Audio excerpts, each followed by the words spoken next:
Hi guys, అందరూ ఎలా ఉన్నారు? నేనైతే బాగున్నాను. మీరు ఎలా ఉన్నారు కామెంట్ చేయండి. సో మళ్ళీ కెనడియన్ గవర్నమెంట్ వచ్చేసరికి రూల్స్ అనేది మార్చిందండి. నేను మొత్తం ఎక్స్ప్లెయిన్ చేస్తాను ఈ వీడియోలోని. రూల్స్ ఎలా మార్చిందంటే ఇది సాగు 10 సార్లు మార్చి ఉంటుంది. అందులో నేను మూడు వీడియో చేస్తాను. సో డిస్కస్ చేస్తాను ఈ వీడియోలో ఏ చేంజెస్ చేశారు అని.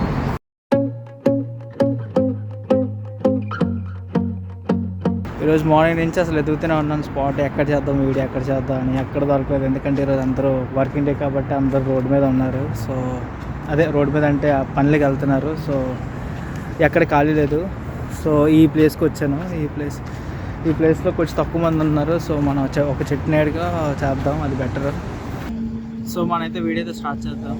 సో ఫస్ట్ రూల్ గురించి మాట్లాడాలంటే మనకు వచ్చేసరికి ఇక్కడ నవంబర్ ఫస్ట్ నుంచి మనం వచ్చేసరికి ఇక్కడ స్టడీ వీసా అయిపోయిన తర్వాత పీజీడబ్ల్యూ అయితే అప్లై చేస్తాం కదా వర్క్ పర్మిట్కి. సో వర్క్ పర్మిట్కి అప్లై చేసినప్పుడైతే ఖచ్చితంగా మనకి ఐఎల్టీఎస్ స్కోర్ కావాలన్నమాట ఇప్పుడు.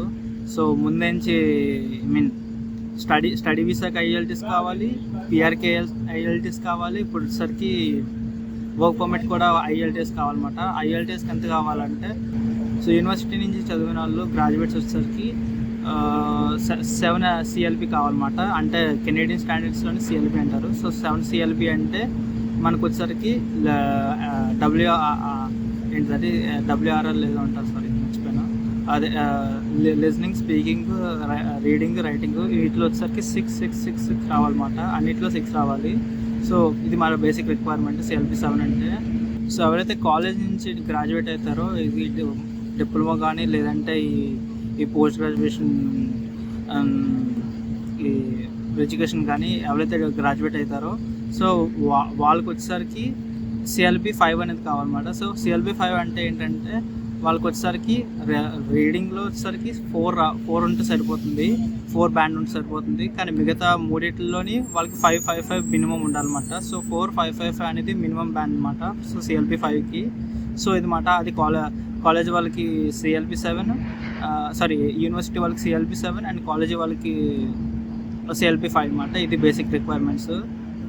నేను ముందే అనుకున్నాను అటు తిరిగి గ్రాడ్యుయేట్స్ మీద పడతాడని, అంటే ఇక్కడ ప్రజెంట్ చదువుకున్న వాళ్ళ మీద పడతాడని అప్పటికే అనుకున్నాను. సో ఇవన్నీ రూల్స్ అనేది ఈ గ్రాడ్యుయేషన్ పీజీడబ్ల్యూ రూల్స్ అనేవి ఓన్లీ ఆఫ్టర్ నవంబర్ 1 నుంచి ఎవరైతే వేస్తున్నారో ఈ ఇయర్ 2024 నవంబర్ 1 నుంచి ఎవరైతే అప్లికేషన్ వేస్తున్నారో పీజీడబ్ల్యూ వర్క్ పర్మిట్కి వాళ్ళైతే ఖచ్చితంగా ఇదిగో ఐఎల్టీఎస్ అయితే ఉండాలన్నమాట నేను చెప్పిన రూల్స్.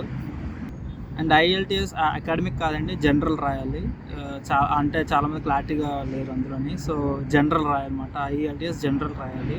సో ముందు రోజులు వచ్చేసరికి స్పౌసల్ వీసా ఓన్లీ మాస్టర్ స్టూడెంట్స్కి ఇస్తారని అన్నారు. Master program it could be anything, 1 year అయినా సరే 2 years అయినా సరే ఇస్తానన్నారు. సో ఇప్పుడు వచ్చేసరికి చేంజెస్ ఏంటంటే మాస్టర్ ప్రోగ్రామ్ అనేది అట్లీస్ట్ 16 months ఉండాలి. అంటే 2 years కోర్స్ మాస్టర్స్ అయితేనే మీకు వచ్చేసరికి స్పౌసల్ వర్క్ పర్మిట్ వేసుకోవడానికి ఎలిజిబుల్ అనమాట, లేదంటే లేదు. సో అది మాట చేంజ్ స్పౌసల్లోని. అండ్ ఇప్పటి నుంచి no extension for work permit అండి ఇప్పుడు నుంచి అయితే. సో ఎవరైతే ముందు వరకు ఎక్స్టెన్షన్స్ ఇచ్చారంటే అది ఎక్సెప్షనల్. ఇప్పటి నుంచి అయితే ఒక్క ఎక్స్టెన్షన్ కూడా ఇవ్వరని గవర్నమెంట్ అయితే తేల్చి చెప్పేసింది. సో అది మాట మనకి ఎక్స్టెన్షన్స్ అయితే చూడడానికి ఉండవు మ్యాక్స్.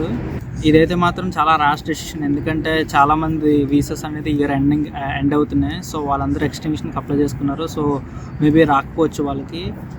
సో అది మాట. సో చాలామంది అయితే ఇంకా రెడ్యూస్ చేయడానికి ట్రై చేస్తున్నారు. చాలామందిని రిమూవ్ చేయడానికి కెనడియన్ గవర్నమెంట్ అనేది ట్రై చేస్తుంది.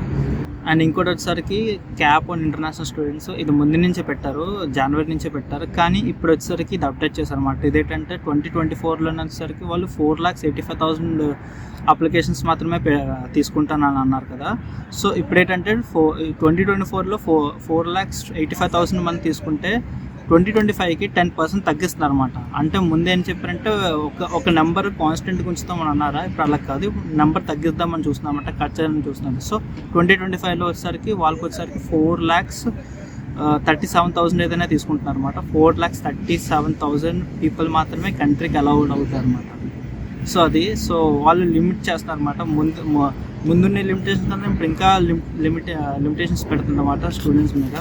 వాళ్ళు ఇమిగ్రెంట్స్ని చాలా వరకు డిక్రీస్ చేద్దాం అనుకుంటున్నారండి. ఇప్పుడు ఏంటంటే వీళ్ళ థాట్ ఎలాగుందంటే, ఇప్పుడు ప్రస్తుతానికి వీళ్ళ ఐడియా ఎలాగంటే, ఇప్పుడు కెనేడియన్ పాపులేషన్లో ఇమిగ్రెంట్స్ వచ్చేసరికి 6.7% ఉన్నారండి. సో వీళ్ళు వచ్చేసరికి 2026 కానీ 27 కల్లా సరే వీళ్ళు వచ్చేసరికి దాన్ని 6.5 కాస్త 5%ని చేద్దాం అనుకుంటాను అనమాట.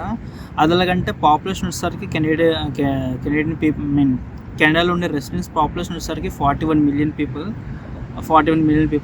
సో అందులో వచ్చేసరికి 2.6 మిలియన్స్ పీపుల్ వచ్చేసరికి మన ఇమిగ్రెంట్స్ అన్నమాట.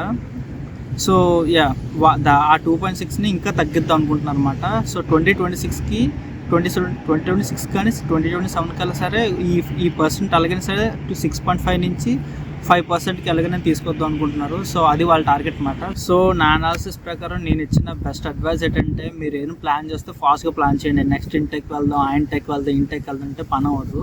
అండ్ రెండోది వచ్చేసరికి మంచి కాలేజ్ పెట్టుకోండి, మంచి యూనివర్సిటీ పెట్టుకోండి. అంటే మంచి కాలేజ్ కానీ మంచి యూనివర్సిటీ కానీ పెట్టుకోండి. మంచి కోర్స్ పెట్టుకోండి, ఇన్ డిమాండ్స్ కోర్స్ పెట్టుకోండి. అంటే హెల్త్ కేర్ లాంటిది కానీ, లేదంటే ఇంకా ఇక్కడ ఏమైనా డిమాండ్ ట్రేడ్ కోర్సెస్ కానీ ఈ కోర్సెస్ తీసుకోండి. అంతేకాని ఈ జనరిక్ కోర్సెస్ తీసుకోకండి. ఇంకేంటంటే ప్రాజెక్ట్ మేనేజ్మెంట్, ఇంకా ఈవెంట్ మేనేజ్మెంట్, ఇంకా హోటల్ మేనేజ్మెంట్, ఇంకా ఈ బిజినెస్ మేనేజ్మెంట్ ఇవి తీసుకోకండి. వీటికి వచ్చేసరికి కెనడాలో అంత డిమాండ్ లేదు. ప్లస్ వీళ్ళు వచ్చేసరికి ఈ కోర్సులు అమ్ముతున్నారు. సో చూసుకోండి, చాలా రీసెర్చ్ చేయండి. ఏదైనా మీ మైండ్లో ఏమి ఉంటే దాని గురించి చాలా రీసెర్చ్ చేయండి, ఏ కోర్స్ తీసుకుంటే బాగుంటుందని. కానీ ఈ కోర్సెస్ మాత్రం తీసుకోకండి, ఎందుకంటే రిస్క్ మాట. ఇక్కడికి వచ్చేసరికి మీకు పెద్దగా జాబ్స్ ఉండవు, ప్లస్ ఆపర్చునిటీస్ ఉండవు ఇంకా అనమాట. సో ఈ రూల్స్ ప్రకారం చూస్తూ ఉంటే నాకు ఒకటే అనిపిస్తుంది, ఇదేంటంటే ఫ్యూచర్లోకి వచ్చేసరికి వీళ్ళు ఇంకా తగ్గిస్తారు.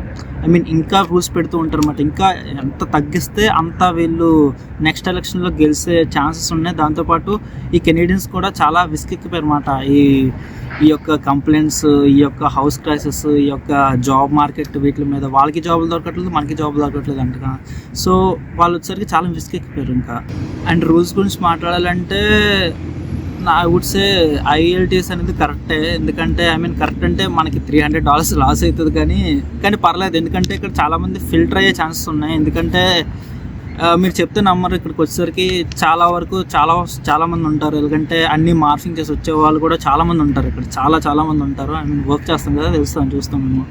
సో వాళ్ళకి బేసిక్ ఇంగ్లీష్ రాదు, ఫ్రెంచ్ రాదు, ఏమీ రాదు, అలా వచ్చేస్తారు అన్నమాట. సో గవర్నమెంట్ వచ్చేసరికి దీని మీద యాక్షన్ తీసుకుంది ఇప్పుడు. సో అది మాట.